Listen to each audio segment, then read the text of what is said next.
আজকের রেসিপিটা আমি স্পেশাল ওয়ানে থেকে নেওয়া। তো আমি ফার্স্টে গরুর মাংসটা ভেজে নিব অ্যান্ড কোনো পানি অ্যাড করব না, শুধু তেলের মধ্যে ভেজে নেব। আর তেলের মধ্যে আদা রসুন বাটা, লবণ আর টমেটো দিয়ে সেটাকে ভালোভাবে নেড়ে চেড়ে যখন দেখবো টমেটোটা একদম হয়ে গিয়েছে, একদম টমেটোটা নরম হয়ে গিয়েছে, তখন টমেটো থেকে তেলটা ছেড়ে আসবে, তখন আমি সেটাকে উঠিয়ে নিব।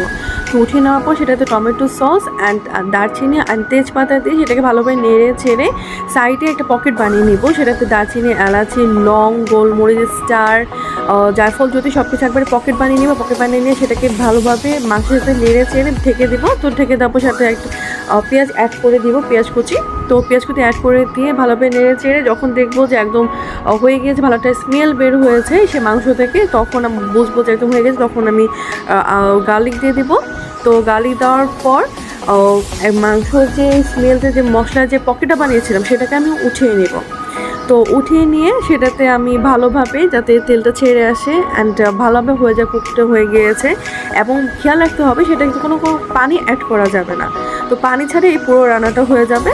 তো পানি না দিয়ে সেখানে যে পকেটটা ছিল সেটাকে আমি উঠিয়ে নিব। তো উঠিয়ে নেওয়ার পর এই তো আমার মাংসটা অলমোস্ট ডান, তো হয়ে গিয়েছে। তো এর মধ্যে আমি কিছু অ্যাড করে দিব দুধ। তো দুধ দেওয়ার পর লিকুইড দুধ, তো দেওয়ার পর আমি সেটাকে ভালোভাবে নেড়ে ছেড়ে দিব। তো নেড়ে ছেড়ে দেওয়ার পর যখন দেখবো মাংসটা একদম কুকড হয়ে গিয়েছে অ্যান্ড সফট হয়ে গিয়েছে, তো প্রপার ডান। সো একটু লেগে আসতেছে কড়াইয়ের সাথে, প্যানের সাথে, তো বুঝবো যে একদম প্রপারলি হয়ে গিয়েছে। তো তখন আমি সেটাকে ভাজা ভাজা তেলের মধ্যে ভাজা ভাজা করবো ভালোভাবে। তো এই তো আমার রান্না তো হয়ে গিয়েছে। সবাই একটু ট্রাই করবেন, একটু ভিন্ন ধরনের বাট অনেক মজা হয় সবার জন্য। আমার জন্য